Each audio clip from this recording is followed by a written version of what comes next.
नवी मुंबईमध्ये गणेश नाईक, ठाण्यामध्ये एकनाथ शिंदे, तसं नाशिकमध्ये राज ठाकरे हे एक समीकरण आहे. हो. तसं मुंबईमध्ये जशी शिवसेना आपण मानतो तसे नाशिकमध्ये राज ठाकरेंचे एक प्राबल्य आहे हे आपण मानलंच पाहिजे. आपल्याला ते म्हणजे तिथल्या लोकांना आणि आपल्यालाही एक लक्षात घेतलं पाहिजे की तिथे प्राबल्य शिवसेनेपेक्षा मनसेचं आहे. निश्चितच खरं आहे.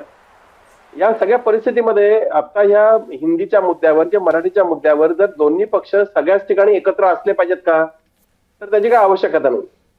जसं मनसेची ताकद जर नाशिकमध्ये असेल तर मनसेने स्वतंत्ररित्या हा विजयोत्सव जर तिकडे साजरा करायला घेतला तर तो त्यांचा निश्चितच अधिकार आहे. मग तिथे उद्धव ठाकरेंना बरोबर घ्यायचं का, तर त्याची काही गरज आहे असं उद्धव ठाकरे पण सांगणार नसते आम्ही पण तुमच्या बरोबर येतो.